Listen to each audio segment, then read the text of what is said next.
We got interior metal support showing how the CMU is going to hang. We got different types of columns. This here was a bit special column form we ordered. It's called a finish free. You'll notice it's smooth. There's not any rings. When we're out there, you'll see a lot of columns are a typical sonotube, and it looks like basically you just wrapped it in a toilet paper tube. You can see all the spirals. These have a special finish on the inside to make them smooth, so we don't have to come back and retouch them, because there's a lot of exposed concrete in this building. The architect wanted to kind of have a little bit of a rough view to it. Gotcha. Is it mostly all steel stud walls? Yeah, so everything's going to be steel stud walls. Our decks, there's one steel structure that will be on the west side. It'll be a lecture hall. Other than that, it's a concrete building with PT, post-tension decks. And then we'll have stud wall framing with dense glass and other things on the outside. Awesome. With either glazing, veneer, a couple different finishes we have. So this was really helpful just because it kind of got everybody together. I mean, we even plumbed in our drains, as you can see. Are mock-ups always on sites, or is it just? So it kind of varies. If they want to do a mock-up, I mean, we have mock-ups that are that I haven't been to that are basically the kitchens, the interiors. They built a couple examples of what the apartments are going to look like, what the condos are going to look like. Okay. We did a mock-up out of cardboard where we built the rooms, same kitchen. Where then we came in and did augmented reality, where the architect came in with a headset, walked around, and said, "Oh, okay, no, you know what? That's not going to work. We need to move that outlet. That's pretty cool. 4 feet." So I mean, it was expensive. It was like 20 grand in cardboard, but you know, it saved us a lot of pain and heartache on having to put something in and say, "No, you know what? We need to move that 4 feet." Well, you know, we're already built. How are we going to do that? Gotcha. So things like this, I mean, because this is a pretty expensive little structure in itself. But it saves a lot of time and effort, whereas, you know, if they're coming in and the mason put up their block, and then all of a sudden their other exterior sub comes and says, "Well, I can't connect with this. They needed to be, 3 more inches this way. They needed a different rubber seam here. My glues aren't compatible." We were able to catch that sooner, and because of that, we're able to build keep our schedule. Gotcha. Is all of the drywall in the building going to be waterproof? On the exterior, all of it has a dense glass. The interior, I mean, certain areas will be. Electrical rooms, depending on what we need for fire codes. Your bathrooms against your shower will all have it. But most interior would just be kind of your typical drywall. Yeah. 5/8? I think it varies. 5/8, depending. It all depends on the fire rating. I mean, inside, if we need a 2-hour rating, then it'll be 2 sheets of 5/8. Double layered. Yeah. So there's some differences throughout.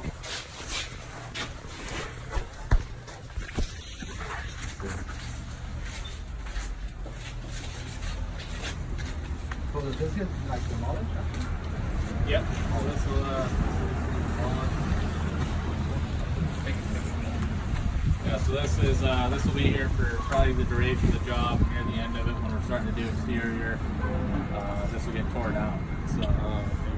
So you guys don't use it for something else? No, this is basic. This is strictly just a learning tool for us and for the guys in the field, so the owners and that can see and make any changes they need to before we get there. We also did a lot of testing. We did a lot of we'll do a lot of water tests.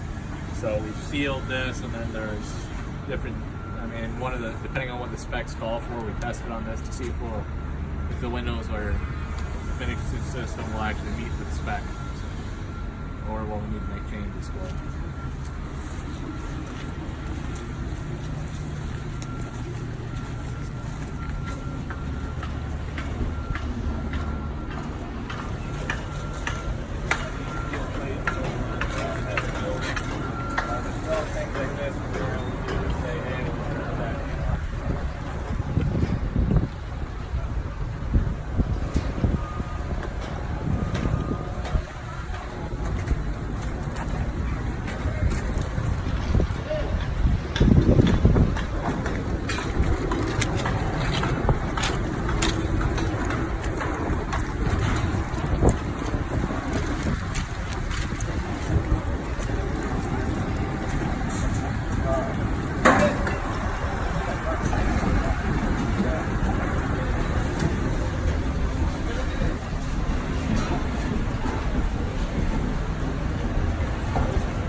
2 floors below them, there'll be a parking garage.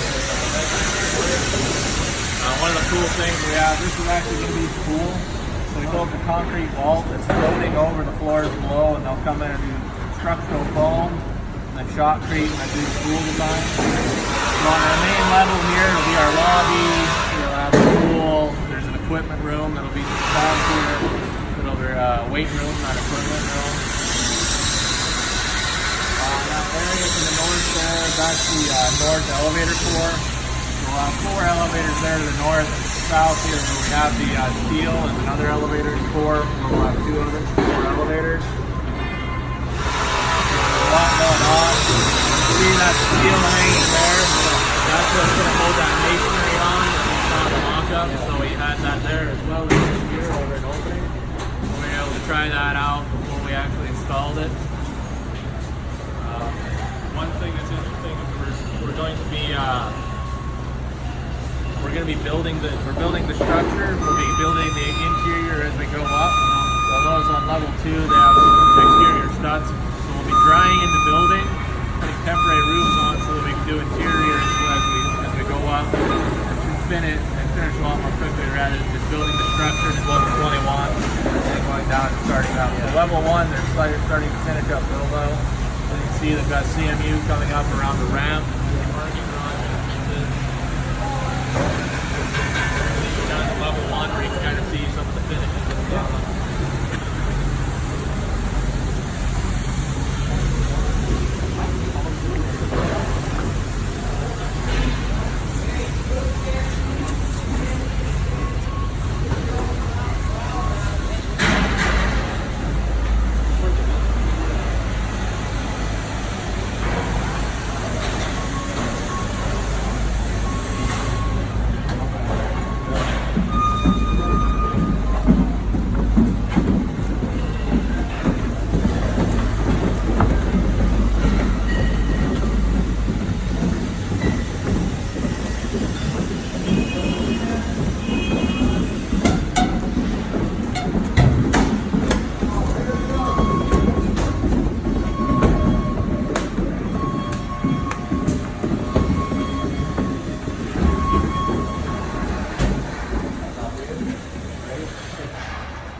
So this is the P3 level. This is going to be the parking garage section. We have that because we're actually going to use the lift. So rather than 2 concrete deck levels so they can drive up on. There's valet parking which will bring them down and the vehicle butts. We'll be able to stack 2 SUVs on. So being able to utilize less material and still be able to have an effective amount of parking. How high is it in feet? I want to say it's 18, 20 feet. Right over there.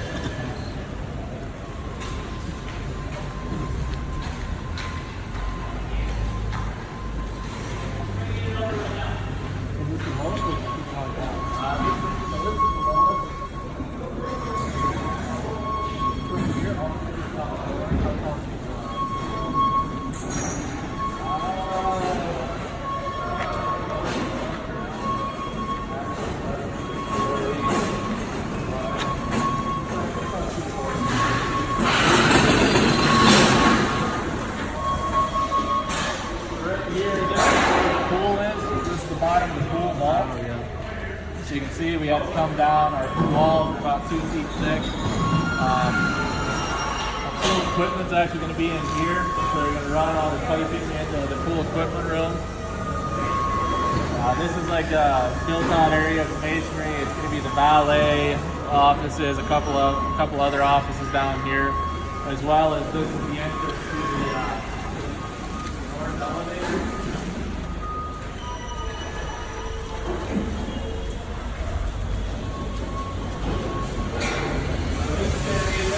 The elevator lobby.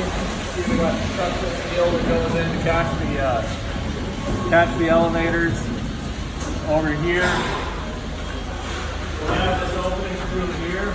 We're actually going to have a trash chute that'll kick through this wall and drop into the room next to us where we'll have my sorter where we can trash and recycling action.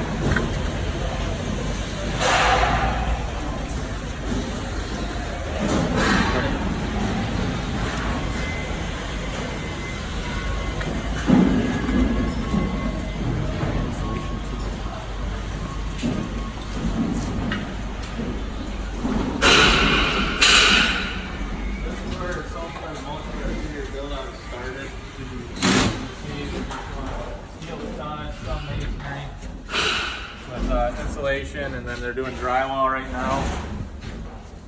So inside here, it's pretty typical finishes. Depending on the room, we'll have different drywall requirements. It's just your typical 5/8.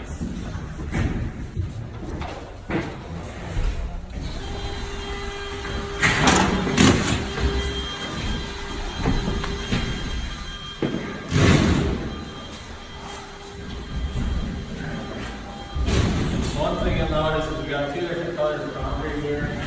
This is more recently. You'll also see that we have 2 line members here. So right here, this is where we're going to block in spacers. So basically what we have to do is we get the compression, the structural wall, and this is redwood.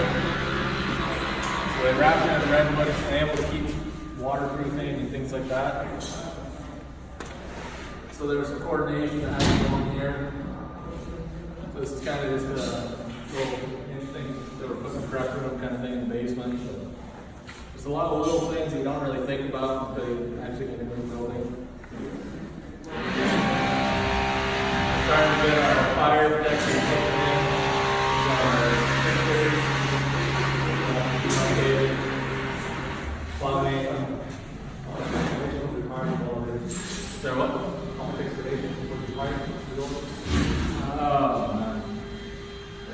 How many yards was it? It was like, I want to say it was like 50,000 cubic yards or something like that. I can't remember. The footings for where the elevator floor were 900 yards of concrete. 900 yards of concrete. So it was a pretty massive excavation. One thing that's kind of interesting that we did on this, so these walls, your typical wall, you build a form, you reinforce and work. So for these walls, and now for speed and for look, what we were doing is what we were digging, we dig 5 feet down, then they do a sacrificial layer of shotcrete, a 3-inch shotcrete, and then they dig another 5 feet, and that way we wouldn't need reshoring. So once we got down to base, they came back in